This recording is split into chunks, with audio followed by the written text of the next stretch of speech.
Hello guys, good morning. This is CMA Pradeep Dhyani and welcome to my channel. So guys, आज हम CMA final के जो group 4 है उसका पेपर नंबर 19 आज हम स्टार्ट करने जा रहे हैं। It is a 100 mark separate paper, cost and management audit. तो आइए अब हम देखते हैं कि 100 मार्क में क्या क्या चीजें हमारी कवर है। सबसे पहला सेक्शन ए में है हमारा कॉस्ट ऑडिट। कितने मार्क का है? 35 मार्क का है। कितने हैं? 6 लेक्चर जो है इसमें कवर हैं। Okay guys. उसके बाद हमारा है सेक्शन बी। सेक्शन बी कितना है? 15 मार्क, और इसमें हमारे चैप्टर कवर हैं टोटल 4। जो 4 चैप्टर हैं वो हमारे इसमें आएंगे। उसके बाद सेक्शन सी है हमारा, इसमें हमारे हैं 4 चैप्टर हैं, और ये भी हमारा कवर होगा, 25 मार्क में कवर होगा।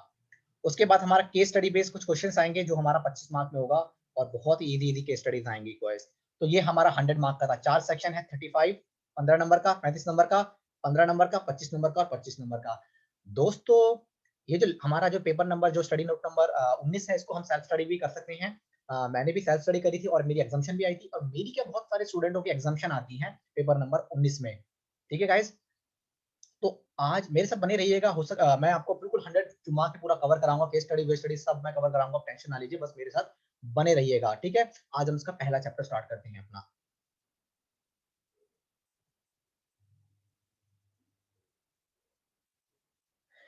आज हम पढ़ रहे हैं basic of cost and management audit. Basic कुछ पॉइंट्स पढ़ेंगे आज हम इसकी।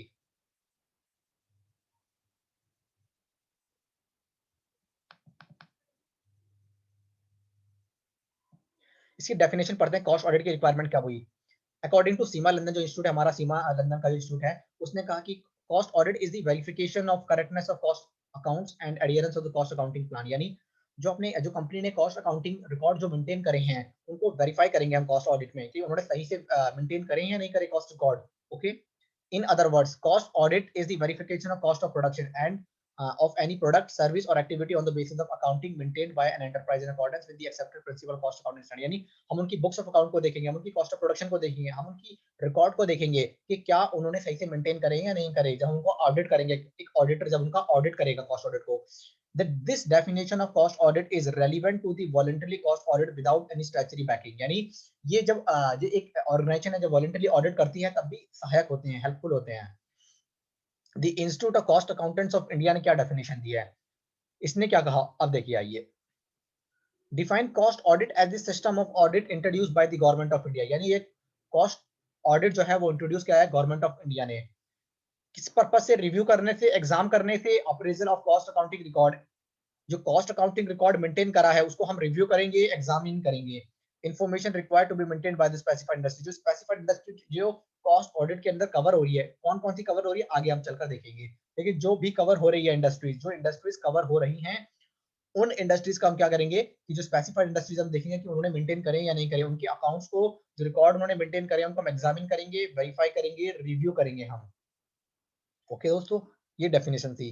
आइए हम इसका ओरिजिन पढ़ते हैं कि हमारे इंस्टीट्यूट का ओरिजिन कब हुआ था।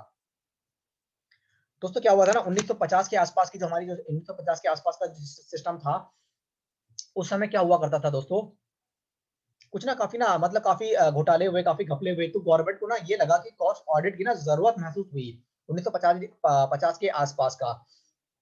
तो सरकार ने क्या किया कि अब सेटअप करने की सोच ली थी। तो किस किस तरीके से हमारा जो हिस्ट्री रहा है हमारे इंस्टीट्यूट का, वो हिस्ट्री आज आपको भी पता लग जाएगी। History of the institute of cost accountants of India 1944 ICWI. The institute of cost and work accountant of India, ICWI 1944 में नाम था, जो आज हमारा सीएम में बन गया। The Institute of Cost and Work Accountants of India was established under the Companies Act 1913 as a limited company। As a limited company हमारा 1944 में सेटअप हुआ। 1959 में पार्लियामेंट में इसको सहमति मिल गई और एक्ट ही बन गया अपना इंस्टीट्यूट का।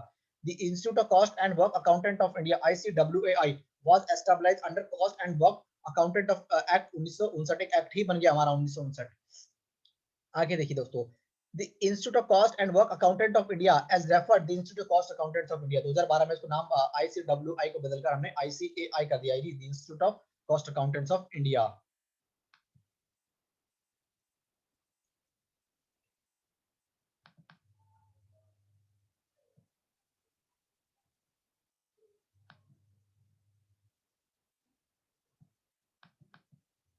आइए हिस्ट्री ऑफ कॉस्ट ऑडिट देखो। 1959 में cost audit was first introduced in India with the introduction of section 232 B. 232 B section में इंट्रोड्यूस कर दिया था 1965 में कॉस्ट ऑडिट के बारे में, कंपनी एक्ट 1956 में।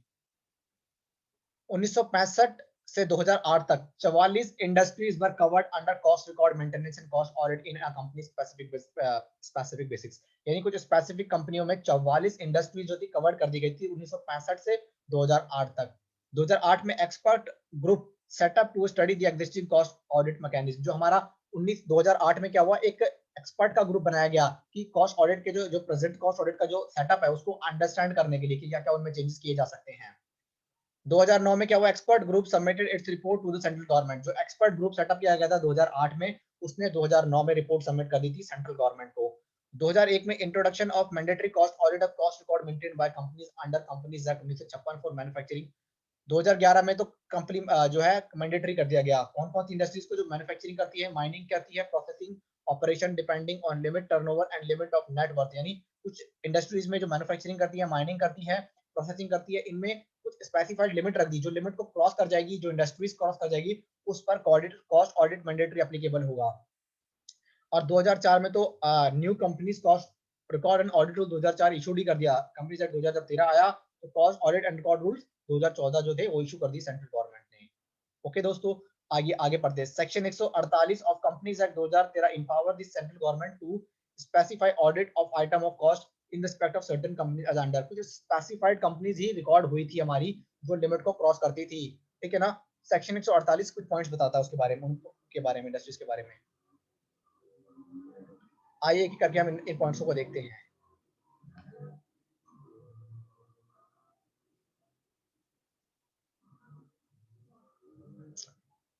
आइए दोस्तों इन पॉइंट्सों को हम पढ़ते हैं। Notwithstanding anything contained in this chapter, the central government may, in order to respect of such class of companies engaged in the production of such goods or providing such service as may be prescribed, direct that particular relating to the utilization of material or labor or the other item of cash as may be prescribed shall also be included in the books of account kept by that class company। यानी जो हमने बता दिया कि अपने cost audit rules में, उसमें आपने उन चीजों को मेंटेन करना पड़ेगा। Provided that central government shall before issuing such order in respect of any class of companies and are regulated under a special act consult the regulatory body consult, और जो भी बॉडीज हमने बनाई गई है, सेंट्रल गवर्नमेंट कुछ भी changes करने से पहले उन बॉडी से कंसल्ट करेगी।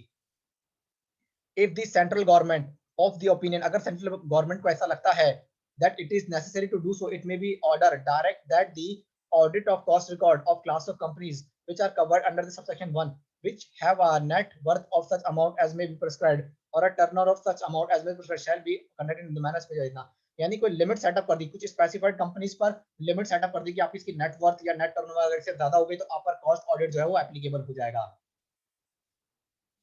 Point number 3, the audit under subsection 2, जो सबसेक्शन 2 पढ़ा है हमें ये वाला, shall be conducted by cost accountant in practice। जो cost accountant in practice होगा वो ऑडिट को रिकॉर्ड मेंटेन करेगा। shall also be appointed by the board of such remuneration as may be determined by the member in such manner as may be prescribed, provided that no person appointed under subsection 139 as an auditor of the company shall be appointed for the conducting the cost audit record। यानी 139 में हम cost जो auditor है, cost auditor in practice को हम maintain करेंगे। Provided further that the auditor conducting the cost audit shall comply with the cost accounting standard। यानी जो कॉस्ट ऑडिटर है, जो cost accounting standard 24 cost accounting standard दिए गए हैं, उन 24 कॉस्ट अकाउंटिंग स्टैंडर्ड को फॉलो करेगा कॉस्ट अकाउंटेंट। एक्सप्लेनेशन क्या है? For the purpose of this subsection, the expression cost accounting standard mean such standard as are issued by the Institute of Cost and Work Accountant of India, constituted under the Cost and Work Accountant Administration with the approval of central government। यानी जो central government के approval के बाद जो cost accountant होगा उसको cost accounting standard को follow करने पड़ेंगे। Fourth point, an audit conducted under this section shall be addition to audit conduct under section 143। एक और सेक्शन 143 का और कॉस्ट ऑडिट के लिए। The qualification, disqualification, rights, duties, and obligation application to auditor under this chapter shall, as far appropriate, apply to a cost auditor appointed under this section, and shall be duty of the company to give all assistance and facility of the cost auditor appointed under this section for। और इतना यानी qualification disqualification सब कुछ और cost auditor को अपना बताना पड़ेगा, और कंपनीज को जो कॉस्ट ऑडिटर आया है उसको सारी फैसिलिटीज देनी पड़ेगी। जो भी वो डॉक्यूमेंट मांगे, जो भी सपोर्टिंग बैकअप मांगे, सारे आपको कॉस्ट ऑडिटर को देना पड़ेगा जब वो कॉस्ट ऑडिट करने आपके पास आएगा। Provided that report on audit record shall be submitted by the cost accounting practice of the board of, यानी जो फिर बाद में सब कुछ करके बोर्ड बीओडी को यानी बोर्ड ऑफ डायरेक्टर को कॉस्ट अकाउंटिंग जो रिपोर्ट है वो कॉस्ट ऑडिटर सौंप देगा। A company shall within 30 days from the date of receipt of copy of the cost audit report prepared in pursuance of our direction under section 200 report विदित ना यानी cost auditor ने आपको report सौंप दी, 30 दिन के अंदर आपको सेंट्रल गवर्नमेंट को सौंपनी पड़ेगी। If after considering the cost audit report referred to subsection this information and explanation furnished by the company under subsection 6, the central government is under any further information explanation necessary to इतना ये कहना चाह रहा है कि मान लीजिए आपने 30 डेज के अंदर आपने सेंट्रल गवर्नमेंट को रिपोर्ट सौंप दी कंपनी ने यानी बीओडी ने, अगर सेंट्रल गवर्नमेंट को किसी और चीज की भी रिक्वायरमेंट है तो वो मांग सकती है और कंपनी को देनी पड़ेगी यानी बीओडी को देनी पड़ेगी। 8 point. If any default is made in complying with the provision of this section, the company and every officer of the company who is in default punishable in a manner as is now.